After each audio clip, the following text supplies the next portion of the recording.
Hello everyone, welcome to UPSC IQ tab. आज के इस वीडियो में Laxmikanth chapter number 61 that is national commission for minorities, इसको हम डिस्कस करने वाले हैं यूपीएससी 2024 के लिए। फर्स्ट थिंग फर्स्ट, 1978 में सेंट्रल गवर्नमेंट को ये आइडिया आता है कि हमें एक एग्जीक्यूटिव रेजोल्यूशन के थ्रू एक माइनॉरिटी कमीशन बनाना चाहिए। मतलब कि कोई कॉन्स्टिट्यूशन के लॉ के थ्रू नहीं या फिर किसी पार्लियामेंट के लॉ के थ्रू नहीं, रादर सिंपल एक एग्जीक्यूटिव रेजोल्यूशन के थ्रू एक बॉडी बनाई गई। ठीक है, सो 1978 में दिस वाज डन और एक माइनॉरिटी कमीशन बनाया जाता है जिसका मेन एम ये था कि जो माइनॉरिटीज़ हैं इंडिया में उनके इंटरेस्ट को सेफगार्ड किया जाए। बट ऑब्वियसली वो बहुत अच्छे तरीके से चल रहा था, लेकिन उसको स्टैट्यूटरी स्टेटस देना बहुत इंपॉर्टेंट था।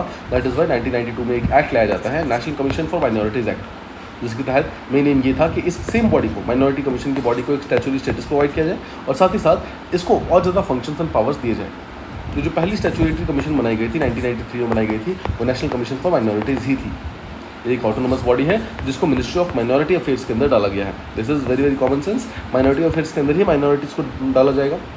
इसके अलावा जो एक्ट है, ये जो national commission for minorities act है, इसके अंदर माइनॉरिटी को डिफाइन नहीं किया गया है। That is the more important thing, ध्यान रखना है। लेकिन सेंट्रल गवर्नमेंट को पावर दी गई है कि वो माइनॉरिटी को डिफाइन भी कर सकता है, प्लस उनके लिए क्या क्या पावर्स है वो भी डिसाइड कर सकता है। तो उसी तहत 1993 में सेंट्रल गवर्नमेंट ने एक एक्ट लेकर आए जिसके अंदर 5 रिलीजियस कम्युनिटीज़ को माइनॉरिटी का स्टेटस दिया गया।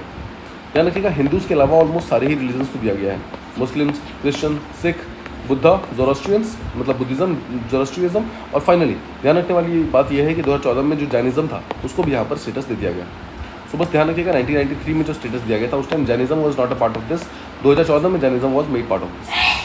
कॉम्पोजिशन की बात करें तो कॉम्पोजिशन एक मल्टी मेंबर बॉडी होती है, नेशनल कमीशन फॉर माइनॉरिटीज़, जिसके अंदर एक चेयरमैन, एक वाइस चेयरपर्सन और 5 मेंबर्स होते हैं। इन सबको नॉमिनेट कौन करता है? इन सबको नॉमिनेट किया जाता है सेंट्रल गवर्नमेंट के द्वारा। तो ध्यान रखने वाली बात है कि 5 मेंबर्स, चेयरपर्सन और वाइस चेयरपर्सन सबके सब माइनॉरिटी कम्युनिटी से बिलोंग करने चाहिए। ठीक है, this is very very important, ये आपको ध्यान रखना है। इसके अलावा सैलरी अलाउंसेस वगैरह कौन डिसाइड करता है? सेंट्रल गवर्नमेंट डिसाइड करता है। सेंट्रल गवर्नमेंट के अंदर भी मिनिस्ट्री ऑफ माइनॉरिटी अफेयर्स जो है वो डिसाइड करता है। इनका टर्म जो होता है वो 3 साल का होता है, मतलब 3 साल के लिए ऑफिस में आ सकते हैं और अगर इनको रेजिग्नेशन देना हो तो सेंट्रल गवर्नमेंट को अपना रेजिग्नेशन दे सकते हैं। ठीक है, अगर सेंट्रल गवर्नमेंट चाहे या फिर देखो सेंट्रल गवर्नमेंट या स्टेट लेवल पे स्टेट गवर्नमेंट चाहे तो वो निकाल भी सकती है इसको, नेशनल कमीशन फॉर माइनॉरिटीज़ को। बट निकालने के लिए कुछ कंडीशंस फुलफिल होनी चाहिए। जैसे कि पहला, अगर वो इंसॉल्वेंट पकड़ा जाए, मतलब कोई भी नेशनल कमीशन फॉर वुमेन का जो मेंबर है अगर इंसॉल्वेंट हो जाए तो उसको निकाल सकते हैं, या फिर किसी ऐसे जुर्म के लिए उसको जेल हो जाए जिसके अंदर मॉरल टर्पिट्यूड मतलब कैरेक्टर पे क्वेश्चन उठ जाए उसके। नेक्स्ट, अनसाउंड माइंड का हो, मतलब उसका दिमाग सही तरीके से काम नहीं कर रहा है। नेक्स्ट, या तो काम करने से मना कर दे या फिर काम करने के लिए इनकेपेबल हो जाए। नेक्स्ट, 3 लगातार मीटिंग से वो एब्सेंट हो, या फिर नेक्स्ट अपने पोजीशन का गलत इस्तेमाल करे। इन केसेस में उसको वहाँ पर रिमूव किया सकता है by the central government.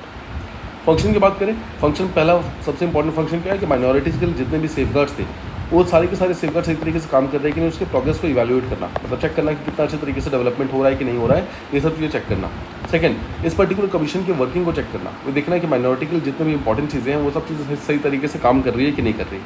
Third, जितने भी सेफगार्ड्स हैं यहाँ पर माइनॉरिटी के प्रोटेक्शन के लिए उन सबको और बेटर तरीके से और बेटर कैसे कर सकते हैं उसके लिए रिकमेंडेशन प्रोवाइड करना। फोर्थ, अगर कोई भी कंप्लेंट्स वगैरह आती है तो उस कंप्लेंट के ऊपर ऑब्वियसली काम करना, उसकी कंप्लेंट को फाइल करना और उसको प्रॉब्लम को सॉल्व करने की कोशिश करना।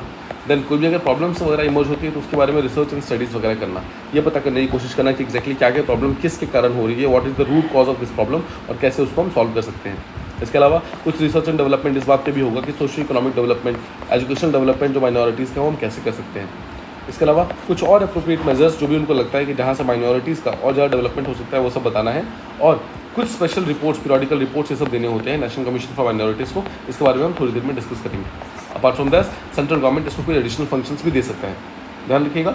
उम्मीद करता हूँ आपको यहाँ तक सारी चीज़ें समझ आ गई कि एक्जैक्टली इसके मेन पावर्स एंड फंक्शंस क्या क्या थे। कुछ एडिशनल पावर्स है वो देख लेते हैं। जब भी वो इन्वेस्टिगेशन करेगा नेशनल कमीशन फॉर माइनॉरिटीज़ तो उसके पास सिविल कोर्ट की सारी पावर्स होती है, जिसके तहत वो किसी भी पर्सन को समन कर सकता है, मतलब बुला सकता है और उसको गवाही देने के लिए बोल सकता है।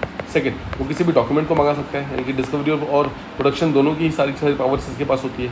तीसरा, किसी भी टाइप के एविडेंसेस को वो एफिडेविट के ऊपर मंगा सकता है, ध्यान रखिएगा, मतलब ऑन ओथ, सिंपल वर्ड्स में ऑन ओथ मंगा सकता है एफिडेविट के ऊपर, गवर्नमेंट पेपर के ऊपर साइन करके। नेक्स्ट, किसी भी पब्लिक रिकॉर्ड को जो कि भले ही कोर्ट में या फिर ऑफिस के अंदर प्रेजेंट हो उसको वहाँ पर मंगा सकते हैं। इसके अलावा कहीं पर भी अगर कोई भी विटनेस है, कोई भी डॉक्यूमेंट्स है, उसको लगता है उस पर्टिकुलर केस के लिए वो इंपॉर्टेंट है तो उनको वहाँ से समन कर सकता है, इंपॉर्टेंट है। नेक्स्ट, कोई भी और मैटर जो कि सेंट्रल गवर्नमेंट के द्वारा दिया गया है वो सभी नेशनल कमीशन फॉर माइनॉरिटीज़ यहाँ पर कर सकता है। रिपोर्ट की बात करें तो पहली चीज़ तो उनको एक मैंडेटरी एनुअल रिपोर्ट बनानी होती है, मतलब हर साल एंड में उनको एक रिपोर्ट बनानी होती है जो सेंट्रल गवर्नमेंट के पास जाती है। ठीक है, सेंट्रल गवर्नमेंट के पास। तो सेंट्रल गवर्नमेंट का मेन एम क्या होता है? सेंट्रल गवर्नमेंट का मेन काम होता है कि उस रिपोर्ट को लेकर के पार्लियामेंट के पास जाए, और स्टेट गवर्नमेंट का काम होता है कि उस पर्टिकुलर रिपोर्ट को लेकर के स्टेट लेजिस्लेचर के पास जाए। नाउ ध्यान रखने वाली बात यह है कि एनुअल रिपोर्ट तो बनाता ही है, साथ में कोई और रिपोर्ट भी बना सकता है जब भी उसको जरूरत लगे तो, मतलब when ever he feels a need of making a report, उस टाइम रिपोर्ट बना सकता है। और सेंट्रल गवर्नमेंट को हर उस रिपोर्ट को हाउस ऑफ पार्लियामेंट यानी कि पार्लियामेंट के अंदर डालना होता है, और साथ ही साथ 2 डॉक्यूमेंट्स और डालने होते हैं। पहला एक मेमोरेंडम जिसके अंदर एक्सप्लेन किया जाता है क्या क्या रिकमेंडेशन पे क्या क्या एक्शंस लिए गए हैं, और दूसरा एक और मेमोरेंडम जिसके अंदर मेंशन क्या होता है कि कौन कौन से रिकमेंडेशन एक्सेप्ट नहीं किए गए हैं और क्यों एक्सेप्ट नहीं किए गए हैं। ये 2 चीज़ें देनी होती है। Same goes for the state government. अगर स्टेट गवर्नमेंट का रिपोर्ट है जिसको नेशनल कमीशन फॉर माइनॉरिटीज बना रहा है तो किसको देगा? स्टेट गवर्नमेंट को देगा। अगेन स्टेट गवर्नमेंट का मेन काम है तो उसको स्टेट लेजिस्लेचर के अंदर डालना, और साथ में 2 डॉक्यूमेंट्स और डालना। पहला मेमोरेंडम एक्सप्लेनिंग क्या क्या एक्शंस लिए गए हैं कि कौन कौन से रिकमेंडेशन पे, और दूसरा रीज़न क्या क्या है उस नॉन एक्सेप्टेंस के लिए उन पर्टिकुलर चीज़ों को। ठीक है, so that's all from this particular video. I hope आपको national commission for minorities properly समझ आ गया है। अगर आपको समझ गया है तो please leave us like, share and subscribe to this particular channel. Thank you so much for listening. Stay tuned for the next one.